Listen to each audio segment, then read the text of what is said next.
what's the point of the suffering? If we didn't have the contrast, how would we know? If you were in paradise and you had no contrast, you wouldn't know. There would be no point. There would be no point in you ever experiencing anything. If you couldn't experience anything, you wouldn't go to any place to try to experience something. It wouldn't be an option. It wouldn't be an idea. It wouldn't be a possibility for you to consider. You're a non-experiencing thing. You're perfect. You're already in bliss. There would be no reason for you to go any place that wasn't of bliss if you didn't have any problems in bliss. Right? You wouldn't do any of this for the hell of it. You wouldn't do nothing. You were already, whatever the benefit is here that you think you would get by going through all of this, you would already have that benefit. It makes no sense. It makes no sense to tell me, someone of my level of analysis, right? It makes no sense to tell me that you were in paradise, you were in perfection, you were in a perfect paradise state, a perfect state with no problem, and you decided that you need to come and experience problems. And the reason you need to experience problems is because that somehow helps you to be more perfect, to be more paradise, to be more. It doesn't make any sense. Wrong. You don't do this. You don't do any of this if you don't have a problem. Do you see where I'm at, man? If you can't, I'm doing that purposely. We could talk really calm. But why? Let's have fun, right? If you can't see what I just said, okay? I'm not going to say that you're messed up and you need some help, blah, blah, blah. If you can't see what I just said, okay, then I'm going to help you some more. And we're going to see it some more, and we're going to talk about it some more. So let's talk about it some more. If you're in a perfect state, complete, perfect, balanced, so perfect that there's nothing I could really say about it, because saying things is like one step or more less than perfect. Semantics. But sometimes it's good semantics, right? Because it does make a point, right? And my point is, so perfect, so in harmony, so paradise, that anything I say about it is less than perfect and would hardly do it justice. Or it could do it justice, but the point is, anything I say about it is less than what it actually is. Okay? A state where everything is perfect. A state where there's no problems. Because it's not like here. And anything less than that, like I said, okay, is not that state. So if you're going to tell me, well, people are walking around though and they're doing this and they're doing that, and that's why it's also cool to go on these little exploration missions. Man, even if you think you're clever, with all due respect, but even if you think you're clever and you're saying, oh, but you know, that's why people from the perfect state go to an imperfect state, because they want to experience that contrast and stuff like that. Hey man, you know what, dude? That sounds pretty reasonable. That sounds pretty reasonable. You're onto something, maybe. Or are you? Because what are you getting in the imperfect state that you don't have in the perfect state? Well, you're saying, well, imperfection. Yeah, but guess what? Guess what? Imperfection also needs to be in the perfect state. What did you just say? What did you just hear me say? Imperfection needs to be in the perfect state as well. The perfect state, the value of a perfect state also includes non-perfect. How can that be? Of course you can understand how that can be, because in the bigger scheme of the equation, that's how we get the symmetry. That's how we get the harmony. You know this for a fact because it is literally the reasoning you are using to suggest why we come here to the physical world. It's literally why you're suggesting it. So why even have the physical world? Why even throw the middleman in? When the fact is, in a perfect world, you would have the suffering as well.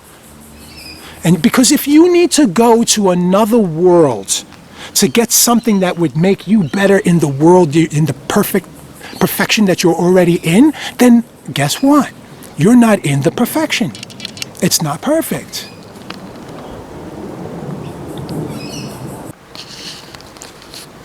I know you don't, but we need to be dramatic. So let us go down this path for a moment. You think I'm full of shit? You think I'm full of shit? Try me. I'll tell you how much I'm not full of shit. I'll tell you how much work we're doing right now. Okay?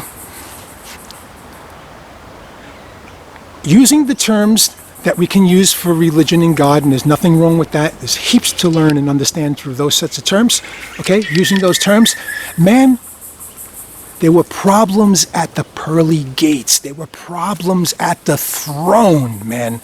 If you think that you're going to go to some place that doesn't have problems, that doesn't have the threat of corruption, well, good luck with that, man. Because even God had problems. Even God had drama. An angel defied God. How is that even possible?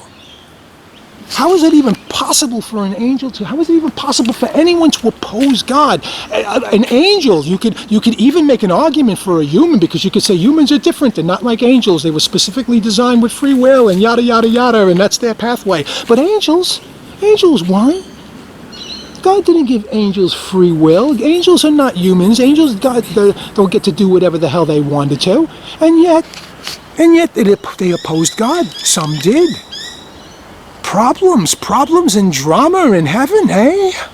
Very interesting. Problems in paradise? Really? Seems to me that there would be no need to actually go anyplace else. You got it right there. You wouldn't need to manifest into the material world so that you could experience all these love and hate, things like that, because that's going to make paradise when you go back so much better. Oh, no. I'm not into that. I don't buy it. And I've just brought you along with on the chain of logic and reasoning why I don't buy that. Okay? And I put my foot down when I say stuff like I don't buy that, because I'm into having a better understanding. And if we're going to be so understanding, and if we're going to be so considerate about these ideas and stuff that we don't even want to put our foot down when something is just not holding up, man, we're not doing anyone a service, man. Nobody, not ourselves or our friends or the people that we're talking to. So no, you're not coming to Earth to have all of these experiences so that you could take back to paradise so that you could be more perfect. No, you're not doing that. No, not exactly like that. Okay? If you were in paradise and you're coming to Earth, you're coming to a physical realm, a physical reality, because you need to do stuff here, that's possible. But the reason that that's possible or could still be valid, or the way that we need to look at that as being valid, is because there was some kind of problem in paradise. And you had to. Not that you have to. Not that you coming over here as a joyride. But you have to come here. You have to. Now I'm willing to bet, call me crazy, and I know that some have. I'm willing to bet that the physical reality and the physical realm isn't really someplace else. I'm willing to bet they're all part of one big place. I'm willing to bet that people could even see some of the physical relationships involved with that, and that's why they're confused. That's why when you're able to look at certain things, that's why you can definitely say that the Earth is flat. That's why people see those things and stuff like that, because they're seeing more than just the physical. They're seeing more than just one physical level of it. And when you start to see other physical levels, I know this, I'm not making this up right now. I've contemplated why in my sincerity, in being compassionate and saying, well, I'm not going to sit there and say everyone who believes in flat Earth is stupid, okay, and you got it wrong and stuff like that. I'm not going to say that and stuff. I like to understand where we're coming from, and I could admit there are certainly certain perceptions and certainly certain behaviors and stuff that happen that definitely do coincide with or suggest a flat behavior, a flat nature. But I also understand that there are ones that do suggest a spherical nature as well. There's both.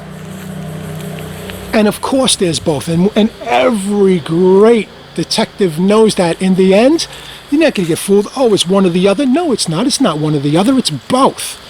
It's both of you. It's all of you. It's everyone who put together Everyone played a part. Even if you were innocent, you played a part. But anyway, let's get back to trouble in paradise, because it's very fitting. Trouble in paradise.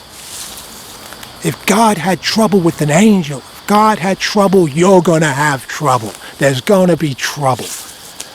And now you know, why did God have trouble? God had trouble because it's inescapable to have trouble. Trouble is part of the condition. It's part of paradise. It's part of the equation. It comes with the territory.